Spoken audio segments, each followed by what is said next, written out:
Tala falava le whapoponga o talafou malisi o fonga le moa mo le so le asono o kuso lua whelua lima. E whai tau wafe wha maunga o tangata whai ngaluenga ia na liki i tua mai mta ngaluenga al malo o New Zealand. Wha apea ma wha ala potopotonga o le tau singa o le soifua malo loina o lo mawhai ona mawailunga le dark web. Po upenga ta wha ilangi e wha ngai o yaing whai nga palapala. Mai na oni polo kalame wha apitua o komi piu tai mawhai ona tatalaina. Pio na wha alia se kampani e pui pui e whiso o ta inga i lunga le interneti. O ia wha maunga o se vaenga o le silia ma le se lau 50 miliona o wha amatalanga e ili whiso o ta inga ma New Zealand o lo mawhaiona mau e lunga le dark web e tu sai masu su enga le company New Zealand mo te konolosi o le N-Web to Intelligence e silia ma le tolu se fulu biliona wha amatalanga tau o tangata o lo wha atawina atu i lunga le dark web ma ua mawai e yeisa o tango ia wha maunga ili silia ma le se lau iwa se fulu waluafe o company New Zealand wha ala potopotonga le malo o lo mawai fo i upu ma wha amatalanga wha alilo lilo. E tatala i masini wha te konolosi, usernames ma passwords. O le silia ma le se fulu waluafe o tangata whai ngaluenga al malo New Zealand, tolu a lua se lau au whai ngaluenga whale tupe, ma le lua a o i tō lau po accounts a tangata i wha la potopotonga o le soifua malo loina. Na wha alia Julian Wendt, o le na wha vaina le N-Web to Intelligence. Na pea mana tu mama wha la potopotonga i tō langa la matia mai fiso o ta inga wha te konolosi, ma e mo mia se ilo ilonga vavi o ta ialo le puipuinga o fiso o ta inga ilunga o penga ta wha ilangi po le wha te konolosi i wha ala potopotonga tāua ma kamupani te tele a lea tu noo.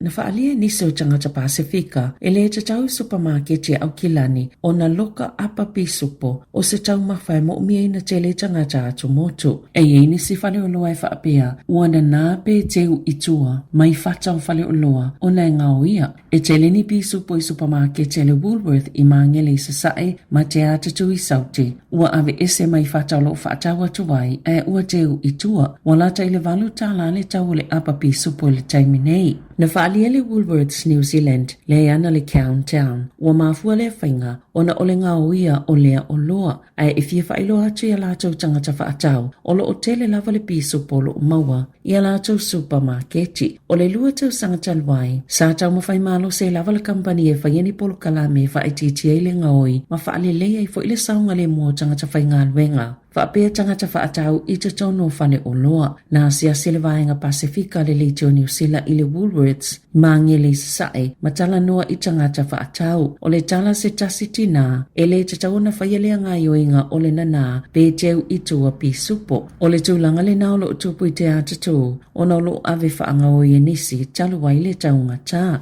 o le tala nisi o se whainga whailonga lano o aperila lua whelua wha na loka ina i se tau le lea e lona ngau i ina o ni oloa e lua whetala le taua whai mai supermarketi i au kilani na sauno Inspector Joe Hunter o le taita i leo i Countess Manukau South e yelo la tau tali tonunga na ave le tau lea lea ni apa piso po se lua se fulu mai le Woolworths i takanini i le tai au o se asonga fua pe o na lipatia i lunga le leitio New Zealand.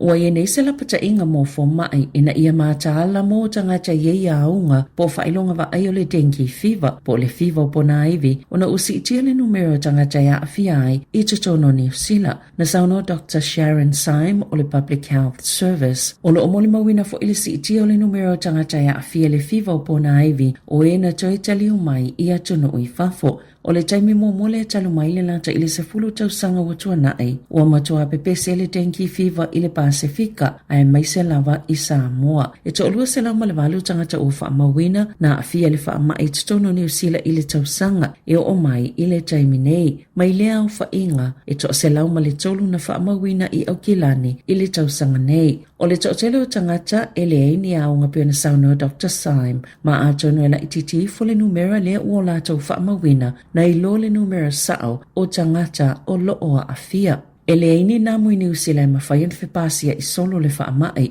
Beita ai ele ai fo ise tui pui pui I toto no New Zealand. Watu ina atu le fautuanga le soifua maloloina mo tangata e malanga e se atu ma New Zealand. Fa moe moe mo atu nuu o lo pepese le fiva o pona aivi. Ina ia pui pui a mai le fa mai e ala I le fa o ngao ta inamu e momoe ai po o ni fale ua malu pui pui a mai le namo. Fa o ngā ofu lima uumi ma ofu vai uumi pe ao I fafo ma fale. Fa pena I kulimi ma spray e la I titi fo ma le tolu lima pasene o le dai e thiol tolu a maid po le deed pe ao I fafo ma fale.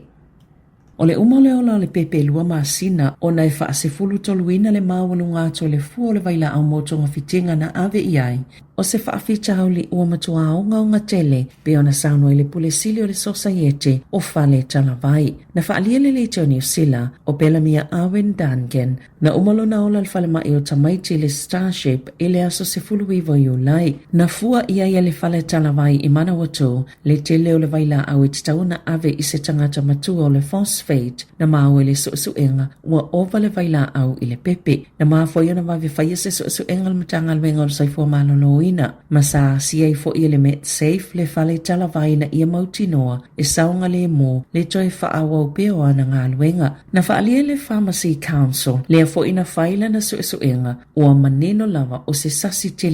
lea na tupu. O le Diolis Farele na melia toi le fale talavai mātua o Bellamia ma tau atu iai na se se le fuanga o le vaila au le tangata whai ngā luenga o lo ngā lue whaataitai. Mulimuli ane sa le I maua foi e se trainee technician le sasi le tangata mua o le siaki mulimuli na whaia se tangata restala le whaingo vai peitai na tele I mawaina lava foi le sasi na whaamalolo le tau mau le tangata whainga luenga whaataitai ai na whaamawai le tangata restala le whaingo vai po le registered pharmacist na whaalia mātua Bellamia ina ua whaitau le emaili na lafoi nātu la tele I tuua ia le tangata whainga luenga whaataitai po le intern pharmacist I le mea na tupu ai tuua ia le tangata sawa ai le tangata whainga luenga whaataitai o na o le tuu tia ai iai o lea matawhaioi o lo whaatalitali nei po le ale mea o le a tupu I le tele o suenga o lo whaanga solo o na e mana na oina ia whaia na suenga pe o na sao noa I mātua o le pepe.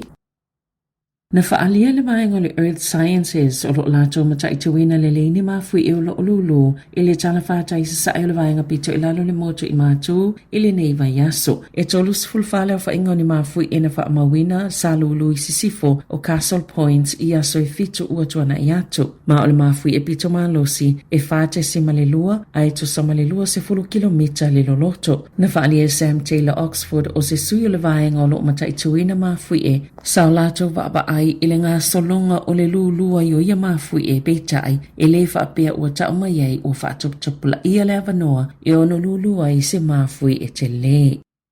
O whaaleo ngaina lai sene o ni leo leo mo le saunga le mo po le puipuinga. Ona o leo o atu ni whaatasinga ma whisilingia ni moli mau ni mea na tutupu a o le I taunu o atu leo. Na vali fo ia Brent Shaw se ta avale le lanu moli mani moli lanu moana whaapea ma moli e tutusa ma ta avale leo. Masali patia fo ilona ufuina o se tonginga e tutusa le lava ma ofu leo masani. Na atu ngalu le matanga alwenga ona na whaalongolongo Shaw ma se tangata whainga alwenga o lana pisinisi mo le puipuinga le House and Farm Security Service I fesa o ta inga leo.